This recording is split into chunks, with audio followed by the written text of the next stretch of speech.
যানজটের এই মেগাসিটিতে চলাচলের সবচেয়ে নিরাপদ বাহন হিসেবে পরিচিত মেট্রো রেলের উত্তর থেকে মতিঝিল পর্যন্ত 730টি বিয়ারিং পেডে ত্রুটি পাওয়া গেছে। একই সঙ্গে 46টি পিয়ার হেড এবং অন্তত 20টি বক্স গার্ডারে ফাটল শনাক্ত হয়েছে।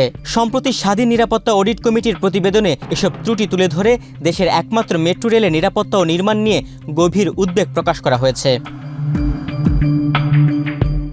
ট্রেনের অস্বাভাবিক কম্পন ও ঝাঁকুনির কারণে 10টি স্থানে গতিসীমা কমিয়ে চালানো হচ্ছে। আন্ডারশুটিং সমস্যার কারণে 5টি ট্রেন সেট অপারেশন থেকে সরিয়ে নিতে হয়েছে এবং পুরো ব্যবস্থায় এখনও কোনো real time structural health monitoring ব্যবস্থা গড়ে ওঠেনি। স্বাধীন নিরাপত্তা অডিট কমিটির ভাষায় এসব ত্রুটি বিচ্ছিন্ন নয়, বরং একটি যৌগিক ঝুঁকি প্রোফাইল তৈরি করেছে, যা যাত্রী নিরাপত্তা ও অবকাঠামো দীর্ঘমেয়াদে স্থায়িত্বের জন্য উদ্বেগজনক।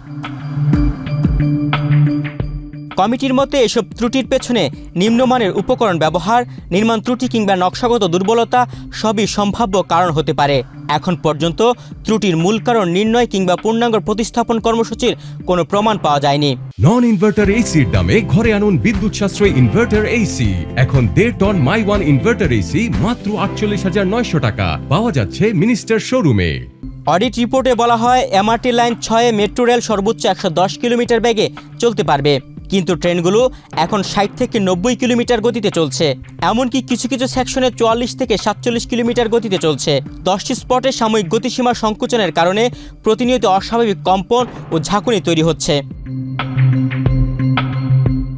2025 সালের 26 অক্টোবর ফার্মগেট স্টেশনের কাছে একটি স্থানচ্যুত লোড বিয়ারিং পেড নিচে পড়ে এক পথচারীর মৃত্যুর পর উচ্চ আদালত ও সড়ক পরিবহন মন্ত্রণালয়ের নির্দেশনায় 9 সদস্যের স্বাধীন নিরাপত্তা কমিটি গঠন করা হয়। এর আগের বছর একই এলাকায় আরেকটি বিয়ারিং পেড নিচে পড়ার ঘটনাও ঘটে। মাত্র 1 বছরের ব্যবধানে একই ধরনের 2টি ঘটনা মেট্রো রেলের নকশা, নির্মাণ এবং রক্ষণাবেক্ষণ ব্যবস্থা নিয়ে নতুন করে প্রশ্ন তুলেছে। এদিকে ক্ষতিগ্রস্ত বিয়ারিং পেড বদল করা সহ পিলার ও উড়ালপথের বিমে দেখা দেওয়া ফাটল মেরামত, স্টেশন ও নিয়ন্ত্রণ কক্ষকে পানি থেকে সুরক্ষিত রাখা, রেললাইন পরীক্ষার আধুনিক যন্ত্র সংগ্রহ করতে বলেছে হাইকোর্টের নির্দেশে গঠিত তদন্ত কমিটি। এর মধ্যে অগ্রাধিকার ভিত্তিতে 423, 442, 446 এবং 448 পিলারের বিয়ারিং পেড বদল করতে বলা হয়েছে। গত 15 জুলাই হাইকোর্টে দাখিল করা এই প্রতিবেদন অনুযায়ী 1 মাসের মধ্যে সুপারিশ বাস্তবায়ন করে অগ্রগতি জানানোর আদেশ দিয়েছেন। গত বছর 26 অক্টোবর রাজধানীর ফার্মগেটে মেট্রো রেলের বিয়ারিং পেড খুলে পড়ে পথচারী আবুল কালামের মৃত্যু হয়। এর 1 বছর আগেও একই ধরনের একটি দুর্ঘটনা ঘটেছিল। ওই 2 ঘটনার পর নিরাপত্তা ব্যবস্থা নিয়ে প্রশ্ন ওঠায় হাইকোর্টে পৃথক রিট আবেদন করা হয়। গত বছরের 29 অক্টোবর স্বাধীন উচ্চ ক্ষমতাসম্পন্ন একটি বিশেষজ্ঞ কমিটি গঠন করে পুরো মেট্রো রেল প্রকল্পের কাঠামো, সক্ষমতা ও নিরাপত্তা নিরীক্ষার বিষয়ে বিস্তারিত তদন্ত করে প্রতিবেদন জমা দিতে নির্দেশ দেন। পৃথক 3 রিট রুল সহ এ আদেশ দেন। রিটকারীর পক্ষে এক আইনজীবী তানবীর আহমেদ বলেন, হাইকোর্টের নির্দেশে গঠন করা তদন্ত কমিটির প্রতিবেদন হাইকোর্টে দাখিল করা হয়েছে। এর প্রতিবেদনে 3 ধরনের সুপারিশ করা হয়েছে। একটি শর্ট টার্ম, যা 30 দিনের মধ্যে বাস্তবায়ন করতে বলা হয়েছে। এছাড়া দীর্ঘমেয়াদী করণীয় এবং পদ্ধতিগত করণীয় বিষয়েও সুপারিশ করা হয়েছে প্রতিবেদনে। হাইকোর্ট প্রতিবেদন অনুযায়ী 1 মাসের মধ্যে করা সুপারিশ বাস্তবায়নের অগ্রগতি জানানোর আদেশ দিয়েছেন। প্রতিবেদনে বলা হয়েছে যেসব পিলারে ত্রুটি ধরা পড়েছে সেখানে নিয়মিত ফাটল ও দেবে যাওয়া অবস্থা পর্যবেক্ষণের ব্যবস্থা করতে হবে। একই সঙ্গে সব ক্ষতিগ্রস্ত বিয়ারিং পেড দ্রুত পরিবর্তন করতে হবে।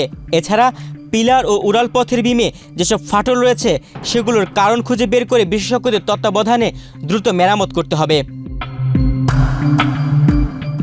এছাড়া বর্ষা মৌসুমের আগে সব স্টেশন ও বৈদ্যুতিক নিয়ন্ত্রণ কক্ষে যাতে পানি ঢুকতে না পারে সে ব্যবস্থা নিতে হবে। বন্ধ হয়ে থাকা পানি নিষ্কাশনের পথ পরিষ্কার করতে হবে এবং রেললাইন নিয়মিত পরীক্ষা করার জন্য প্রয়োজনীয় আধুনিক যন্ত্রপাতি সংগ্রহ করতে হবে। যেসব ট্রেনের চাকায় ফাটল বা গুরুতর ত্রুটি পাওয়া যাবে সেগুলো মেরামত না হওয়া পর্যন্ত চলাচল বন্ধ রাখার সুপারিশ করা হয়েছে। প্রতিবেদনে আরও বলা হয়, বিদ্যুৎ সরবরাহ লাইনে যেখানে সমস্যা দেখা দিচ্ছে তা দ্রুত শনাক্ত করে সমাধান করতে হবে। ঠিকাদারের অসমাপ্ত কাজ দ্রুত শেষ করে প্রয়োজনীয় ব্যবস্থা নিতে হবে। পাশাপাশি জরুরি বিদ্যুৎ সরবরাহ ব্যবস্থা পুরোপুরি সচল না হওয়া পর্যন্ত বিকল্প নিরাপত্তা ব্যবস্থা চালু রাখতে হবে, যাতে কোনো দুর্ঘটনা ঘটলে যাত্রীদের নিরাপদে সরিয়ে নেওয়া যায়। তুহিন ভুইয়া, বাংলাদেশ প্রতিদিন।